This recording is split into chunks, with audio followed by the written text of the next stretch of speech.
Yo guys, I've got a spark which I'm going to use to ignite the fire for a brand new episode of Skylanders Imaginators Versus here in the channel. This is the second episode, so today we're going to be naturally tackling the Creation Clash tutorial and the Mushroom River. Now you'll notice there that the timer began the moment I placed each respective character onto the portal. Despite all that, Airstrike is off to a couple of frames deficit because apparently his summoning in animation is a couple of frames longer than that of Bad Juju, and all of the Imaginite chests that were left behind by the Senseis at the end of the previous episode, well, Airstrike is opening them up now so that then they have less chests to worry about in the future, I suppose, whereas Bad Juju has gone straight into the card shack, it's called. She's going to be learning up Creation Clash as soon as she's done collecting all of those Imaginite pieces from the snail for the Imaginite chest, to which you'll notice that I've switched over from Imaginite parts collected to Imaginite chest collected because I feel as though the chest makes for a better middle ground with sets that are completed constantly. The original idea was to have parts so that then when you collected a set you would at least get an additional part to make up for the time loss, but I've decided that chests are a better middle ground because yes, whilst sets would waste time, the number of chests you collect is based purely on speed and skill. What I mean by this is that one team could complete a time objective in the middle of a level and earn an extra chest as a reward, whereas the other team might be too slow drawing a level and therefore not earn that additional chest as a level star for the Imaginite vault. So Imaginite chests function better that way, and also you get Imaginite chests from accessing shrines, so if a character from a team dies before their respective shrine, then due to the lack of skill they miss out on that Imaginite chest also, which is why just for number of chests is a far more greater measurement of both speed and skill rather than it being RNG based where sets will give you additional parts. And then there's also the fact that because I'm going through these levels all for the first time on a brand new save, there's going to be 6 Imaginite parts available when you first beat a Doomlander, and then only 3 for all the other playthroughs, and given that obviously only one of these teams can get those 6 parts going back and forth each time, it's just really going to skew the numbers. It's going to make things feel a lot more random and bogus, so this is just a really great way to even things out by calling it the chest that has been collected by either respective team for the sake of that third mark category. Now Bad Juju is entering Mushroom River, whereas Airstrike has finally just finished the card shack tutorial. Now we have obviously Gilbrant's cutscene to skip over as soon as possible, and both of these loading times are going to be the exact same time due to the fact that I'm playing on the PlayStation 4 for either of the playthrough of these levels, hence why they are the exact same here, loading time wise. Now we're doing it for Egg Rescue minigames because they also grant you access to additional Imaginite chests via the Imaginite Vault, as you saw on Bad Juju's perspective there. The chest was added to Vault. So in other words, because these Senseis and villains are now also trying to collect as many Imaginite chests as possible for that third category, you're going to want to complete the egg rescue missions, you're going to want to complete shrines, but you also want to balance that with speeding through these levels as quickly as possible and not dying. So all of these things being balanced all at once, this is really what this Versus series is measuring, and how efficiently each team does it. Well, there's going to be one that will be clearly better than the other, so despite the control variables for the console and me being a player who's on the same skill base no matter what, it's going to prove which team of Senseis is just inherently better, you could go as far to say, whether it's for Senseis, for regular ones, or for villains. Now, Bad Juju has already completed a bunch of collectible objectives, and now she's ready to face off against Buddy in Creation Clash, so while she does that, and whilst Airstrike collects a bunch of collectibles himself, we're going to go over a comment I pinned in the previous episode talking about the reason why this series is airing as opposed to the Skylanders Imaginators Soul Seeker series. In case it isn't abundantly clear, this series has been recorded on a completely fresh save file. This is the save file that was originally being used for the Soul Seeker series, but unfortunately all of that data corrupted, I lost it all, so without that data, it basically means I have to restart the entire game, and that would mean I would have to restart for recording for the whole of Soul Seekers. So naturally with Imaginators Soul Seekers, I'm going to reboot it once this series is said and done with, and I can justify, having the new save file. It's a shame I lost all of that save data, and now all what's going to become of the original Soul Seeker series is that I'm going to archive it. So we'll talk more about that in depth when we actually get around to rebooting Skylanders Imaginators Soul Seekers. But for general just the things, it's just that I lost the data, and now with fresh profiles, I can't continue with Soul Seekers for the way it was, since those save files no longer exist. And now we're ready for the first villain swap as Graveclubber is brought in, but we learned last time that he has a really long summoning animation, so the villains are going to lose time on that switch out alone. But Graveclubber is absurdly powerful, so he's going to take down these enemies very, very quickly. And Airstrike is finally starting to catch up. I suppose those Imaginite chests really did put the Senseis at a deficit here, though Graveclubber did go dive in belly flop first into the river. In fact, he did so again, because apparently one dive into river is not enough. So there goes Tidepool. She has a bunch of enemies to defeat before she can worry about getting onto the raft. But we're collecting collectibles this time around to earn a level star, because collecting every collectible even in a level earns you a level star, which also gives you an additional Imaginite chest. And since, again, our teams are going to be seeking those out, they want to really increase that Imaginite chest count as much as possible.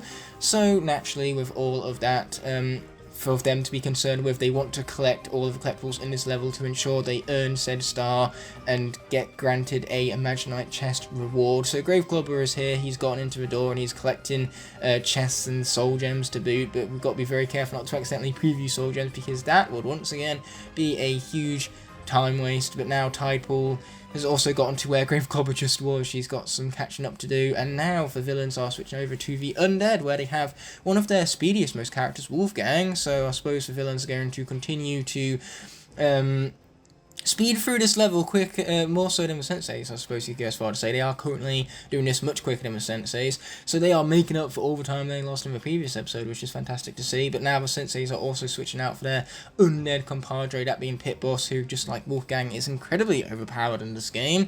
So it's going to be fun to see these two characters go head to head. Now, what's good about this level is that your speed of the character at hand doesn't really matter very much, because there's rafts throughout this entire level. The rafts obviously determine your speed going through the level. So in other words, as long as you keep up with those rafts, you're going to be going just as quick as the other team no matter what. It's purely based upon how quickly our characters get through these combat scenarios, as well as how quickly our characters collect the collectibles whenever they go a little bit off the regular route, a bit like how Wolfgang had to do so for the collectibles, and now Pit Boss is also entering into that hut. But the villains switch out for Blastatron as the light element has popped up along this raft, and Blastatron, luckily for the villains, is once again one of the much quicker ones. He's going to avoid those barrels like a boss and even go for the treasure, because why the heck not? Apparently Blastatron doesn't have enough already. But man, post-commentating these with no script whatsoever, it certainly is interesting, but I just wanted to make sure that I addressed throughout this episode the fact that we're changing to Imaginite chess as it's a better balance of skill and speed, that measurement, rather than the RNG of which Imaginite parts you get, whether or not you collect sets, and whether you get 6 Imaginite parts from a doomlander or not. But again, those 6 parts are going to change between the Senseis and villains each and every time, given that each team rotates per episode as to which team is plays through the level first and which team plays through it second. This time around, the villains are playing through it first, because they played through it the second time around previously. It's either that or vice versa, I can't quite remember. But Blastatron is absolutely crushing it, he goes far to say. He sped through, grabbed the treasure chest as fast as possible, and got back onto the raft just in time before it left him behind. I mean, we're supposed to leave Ruptor behind for the sake of an achievement, but not our Senseis. So now Blastatron, what's very good about him is that his projectiles are spread over really wide areas, so he's defeating all of these enemies very, very quickly, whereas our light Sensei representative, he's not even getting a light buff, because it's legendary tri-tip representing the light element instead. And he's also a bit slower. He's a lot more powerful, but he's slower when compared to Blastatron, who's now at the Battle Gong already, whereas Tri-Tip is still back here smashing caterpillars. So I suppose this is really proving that the villains are more efficient and more quicker in combat. They're just not quicker when it comes to actual traversal, whereas the Senseis have that advantage going for them. And it would also appear that the Senseis were unable to connect to Imaginators servers. Isn't that unfortunate for them? So here we go with Blastatron spinning around and shooting lasers all over the place. He has 2 final enemies to deal with, and as soon as he's done with this last fella right here, his sword also has knockback, which is why he's very rarely hit, and that's what makes him even better in combat, right when you thought you couldn't get any better. But now Blastatron has completed the Battle Gong, right as Tri-Tip has only just begun with it. Now the villains do have a lot more chests to open up from the Imaginite Vault at the end of this episode, so that's probably going to even things out a little bit more time-wise. But we'll just see how things have to go, because Graveclobber fights for Doomlander in this level, and we all have seen so far the capabilities of Graveclobber's absolute raw and untamed overpoweredness. Batter up! Looks like Tri-Tip's going to end off a Battle Gong with a nice baseball swing right there. Now that's a skillful baseball swing if I ever have seen it. Though I do think if anyone had a mace in the game of baseball, it would be a pretty overpowered technique. That ball is not going to remain in the park, that is for sure. But now Blastatron is collecting some Imaginite and heading into the hut, where obviously the life element is going to pop up. So for the villains, that means Chompy Mage is going to get to tackle the next portion of the level, whereas Tri-Tip still needs to defeat what remains of these caterpillars, and do so with caution because he is losing health left, right and centre. He is built to be a tank. He's built to dish a lot of damage and take a lot of damage, though on harder difficulties that makes it that much more harder, given that the enemies have increased health and you take increased damage from them. But that's not going to stop legendary Tri-Tip from still absolutely obliterating everything. He finally gets to the Imaginite chest, and now he's going to enter into the hut right as Chompy Mage makes it back out again. That was almost synchronized right there, but Tri-Tip falls and loses time for the Senseis as Ambush is switched out for. So now he's going to be summoned in as Chompy Mage continues to roll balls down into the Thingamabob, which is his script from North As is, so we're going to stick with that. Now, Ambush seems to already be going through this a lot more efficiently than Chompy Mage. He has more natural speed than what Chompy Mage does, and Chompy Mage also really took his time taking down that bug enemy, whereas Ambush really just powers through it. He barely makes those jumps in the end, but it still means that he got through that section ever so slightly quicker than Chompy Mage did. So the Senseis are finally starting to gain some time back on the villains.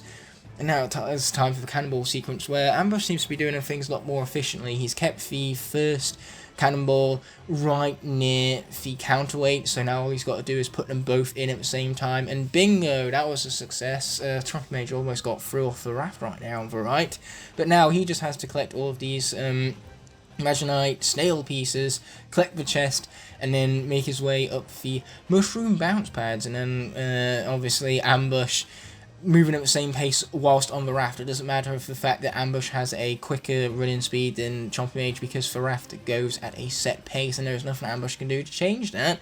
So at the moment, I could say things are neck and neck, but the gameplay kind of speaks for itself. The villains are absolutely crushing it this level, so they are making up some much needed time here. And now Ambush has finally made it to the end, so he has to collect all these snail parts, whereas Graveclobber has already been switched out to, and he is about ready to fight this here brawling Doomlander. Now there's a really great technique with Graveclobber, which turns an already beastly overpowered character into even more of a unit.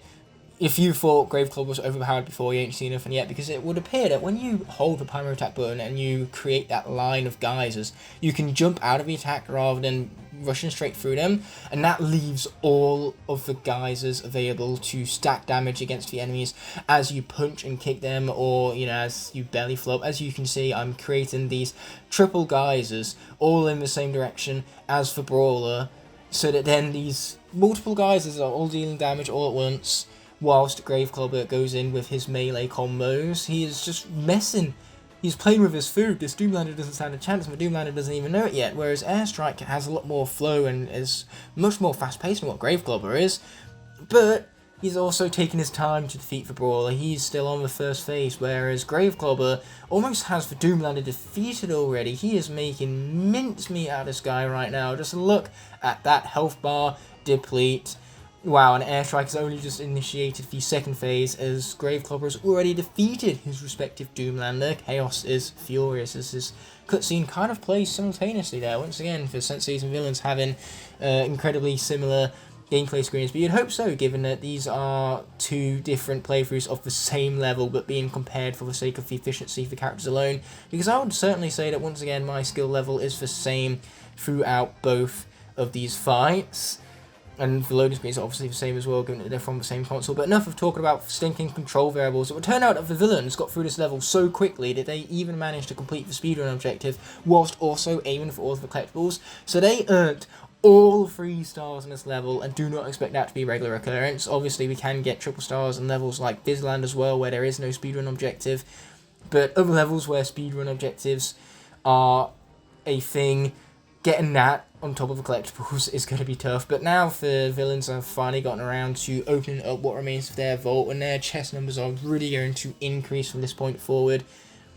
Here they go with a common piece, a leggy in their legs. It's unfortunate that's a set piece, they lose a couple of seconds there, but ultimately, unless the time difference at the very end of the series is a matter of seconds, sets aren't really going to matter. So that's why I prefer having the chests instead. A real skill and speed check. Those chests are over how many parts you collect, because parts are random based. Now here comes the Senseis, and as you can see, I played through this level with the Senseis first because they played through it second last time. And that means they have the 6 Imaginite pieces from defeating Doomlander for first time. So if I said that incorrectly previously in the episode, I apologise for that. It's very hard to just keep talking in this manner without a script in front of me, but the Sensei is completing the level in 8 minutes 42. That is much slower than the villains, so the villains really have made back their lost time from the previous episode. In fact, by the looks of it, now that the villains have came to an end and the timer stops at the exact mark that they exit the villain vault, the Senseis will have the exact same treatment when it comes to the end of their timer. But by the time the Senseis get through all these Imaginite chests, it's going to be seriously close. And now that the Senseis have completed a set, that's just poor luck for them, I suppose. But I'm sure that even after having gone past the villain timer in this episode, I'm sure they'll patch them back up again soon enough. Or, you know, the opposite could happen and the villains could increase their lead. You'll have to wait till next week in order to find out what happens. But for now, the Senseis have 2 final chests to open, so they're going to get to that. And again, the moment that we exit the Imaginite Vault is when the Sensei timer will be frozen, and it will continue at 30:24 in the next episode. I cannot, in good conscience, end off this video without first thanking all of my incredible channel members whose continued support help make these videos possible. Without them, these videos would be near impossible to make, so from the bottom of my heart, I truly appreciate every last one of them. If you enjoyed this video and would like to see more, there are plenty of options on screen now to explore, and please consider subscribing to keep up to date with all my content. On that note, this video is coming to an end, so thank you so much as always for watching. Until the next video arises, peace!